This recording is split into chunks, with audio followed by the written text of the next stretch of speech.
ஒரு ட்ரிபிள் செஞ்சுரிக்கு அப்புறம் டெஸ்ட் கிரிக்கெட்லேருந்து காணவில்லை. 2022க்கு அப்புறம் ஐபிஎல்லேருந்து காணவில்லை. ஒரு பேம்பூ ட்ரீ பற்றி ஒரு கதை சொல்லுவாங்க.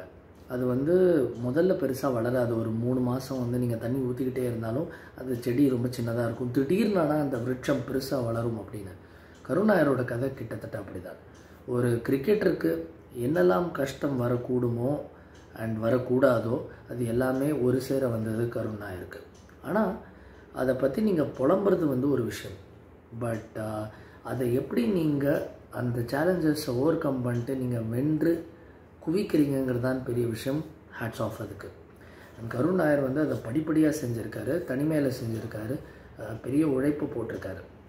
அந்த உழைப்பெல்லாம் பிஹைண்ட் த சீன்ஸில் இன்றைக்கி நம்ம பார்த்தது போல் இந்த 89 of 40 balls அப்படிங்கிற ஒரு இன்னிங்ஸ், அவரோட கம்பேக் இன்னிங்ஸ் பெரிய ஸ்டாட்டிஸ்டிக்கல் பட்டியலே போட்டிருந்தாங்க. அதாவது அவர் ஹாஃப் செஞ்சுரி அடித்து 2000க்கு மேற்பட்ட நாட்கள், அவர் ஐபிஎல்லில் கடைசி மேட்ச் ஆடினதுக்கப்புறம் 1000க்கு மேற்பட்ட நாட்கள், இந்த மாதிரிலாம் போட்டிருந்தாங்க. பட் ட்ரூலி இந்த ஜேர்னியில் அவர் மழைக்கணக்கில் ரன்னை குவிச்சிருக்காரு. எப்படியும் கொஞ்சம் ஃப்ளாஷ்பேக் பார்ப்போமா? அண்ட் இதை பார்க்கும்போது இந்த பவர் ஆஃப் மேனிஃபெஸ்டேஷன், சில விஷயங்களை நீங்கள் அப்படியே காற்றுல உலா விடுங்க. அண்ட் அந்த ஃப்ரீக்குவென்சி, அந்த ஏர்வேவ்ஸில் நீங்கள் உங்களோட ஆசைகள், உங்களோட லட்சியங்களை நீங்கள் பரப்பி விடுங்க. அது திரும்ப ஒரு வகையில் உங்களோட கோலை நீங்கள் எட்டுவதற்கு உதவியாக இருக்கும் அப்படின்லாம் சொல்லுவாங்க மோட்டிவேஷன் குருஸ். இவரோட கதையில் நிஜமாக இது நடந்திருக்கு. ராபின் உத்தப்பாவோட ஒரு பாட்காஸ்ட்டில் உத்தப்பா இவர்கிட்ட கேட்டார், எந்த கட்டத்தில் நார்த்தாம்ப்டன் ஷேரில் இவர் ஆடி ஏகப்பட்ட ரன் அடிச்சிருந்தார், ஒரு டபுள் செஞ்சுரிலாம் அடிச்சிருந்தார். அப்போ கேட்டிருந்தார், இன்னும் நீங்கள் என்ன பண்ணணும் கருண் டீமுக்குள்ளே வரன்னு தெரியல, ஒரு வேளை ஒவ்வொரு இன்னிங்ஸும் 100 அடிக்கணும் அப்படிங்கிறது அப்படின்னு அவர் சொன்னார். அவர் சொன்னது மட்டும் இல்லை, செஞ்சு காமிச்சார்.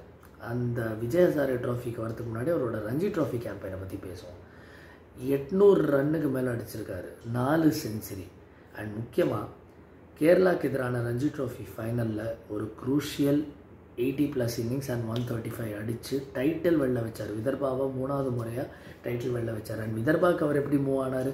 கர்நாடகாவில் அவரை எந்த லெவல்லையுமே செலக்ட் பண்ணாமல், அவர் எந்த டீம்லேயுமே ஆட முடியாமல் வெளிப்புறத்தில் இருந்தார்.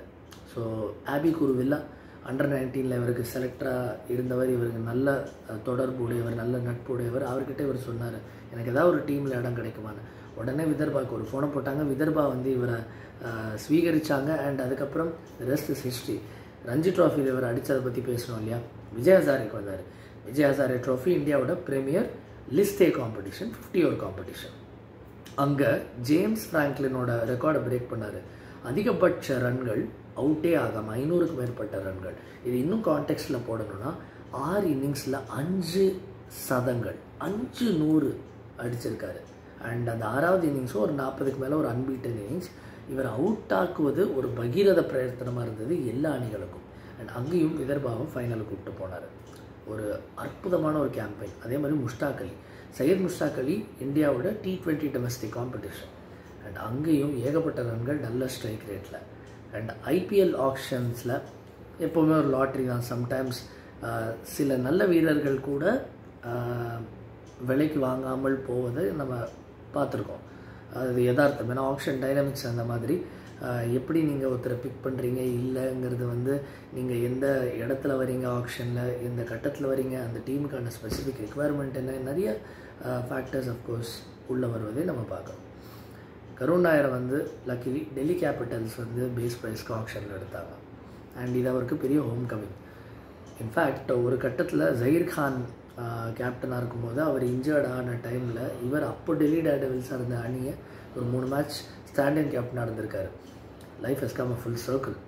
இப்போது இன்னும் கொஞ்சம் மெச்சூராக, இன்னும் ஏகப்பட்ட உழைப்பு போட்ட ஒரு எண்ணத்தோடு இந்த சீசனுக்குள்ளே வந்தார். பெரிய கனவுகளோடு வந்தார். அண்ட் கருண் நாயர் அப்படி வந்தது மட்டும் அல்லாமல் வாய்ப்புக்கு வெயிட் பண்ணிருந்தார். இன்றைக்கி அஃப்கோர்ஸ் அவர் ஸ்டார்டிங் லெவலில் இல்லை. பட் ஃபாஃப் டு ப்ளஸியும் இல்லாத பட்சத்தில் இம்பேக்ட் சப்ஸ்டியூட்டாக அவரை கொண்டு வந்தாங்க மும்பை இந்தியன்ஸ் எதிராக. வந்த உடனே டொமஸ்டிக் கிரிக்கெட்டோட முக்கியத்துவம், தொடர்ந்து கரண்ட் ஃபார்ம் நல்லா இருப்பதோட முக்கியத்துவம் என்ன அப்படிங்கிறத அவர் காமிச்சார். அவரோட கன்வென்ஷனல் ஷாட்ஸ் என்னவோ அதை நல்லா பேக் பண்ணார். நல்ல ரூம் எடுத்துகிட்டு ஆஃப் சைடு மேலே அடிக்கிறது, லெக் சைடில் வர பாலை வந்து நல்லா கிளிப் பண்ணி ஆடுவது. அவர் ராஜஸ்தான் ராயல்ஸ்க்கு ராகுல் டிராவிட் கேப்டன்சியில் ஆடும்போதோ, ராகுல் டிராவிட் அதுக்கப்புறம் ரிட்டையர் ஆனதுக்கப்புறமும் ஆடின கொஞ்சம் காலகட்டத்திலலாம் பார்த்தீங்கன்னா இந்த கேமை நீங்கள் பார்க்க முடியும். அதோட இன்னும் கொஞ்சம் மிடுக்கான சில விஷயங்களை கொண்டு வந்தார். ரிவர்ஸ் ஸ்வீப் ஆடினார், ரொம்ப ஸ்மார்ட்டாக இன்வென்டிவ் ஆடினார். அண்ட் ஜஸ்பிரீத் பும்ராவை 18 ரன்களில் அடித்தார் ஒரு ஓவரில். எந்த இந்திய பேட்டருமே பும்ராவை இத்தனை ரன்கள் அடித்ததில் ஒரு ஓவரில். அண்ட் அந்த கிரெடிட் கருண் நாயரை போய் சேரும்.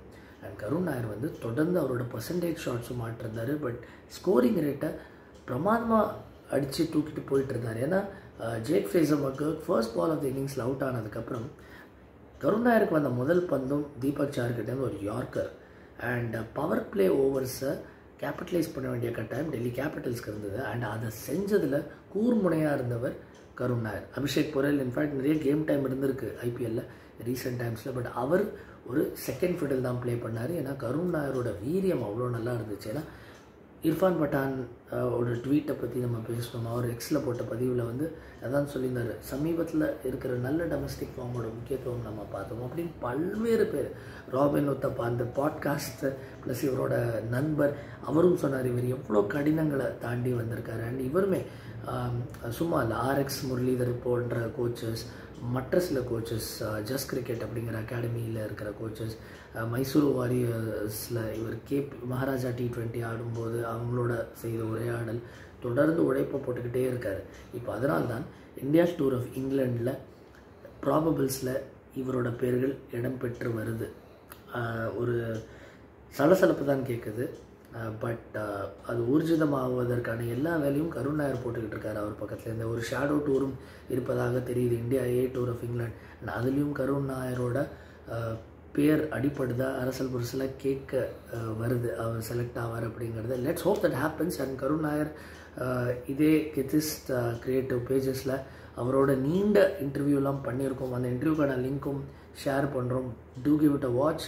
அண்ட் கருண் நாயர் வந்து மலையாளத்தில் பேசுகிற ஒரு செக்மெண்ட்டும் இருக்கும். ஸோ மலையாள மொழி பேசுகிற நண்பர்கள் மலையாளிஸ் வந்து அதையும் கேட்கலாம், பார்க்கலாம்.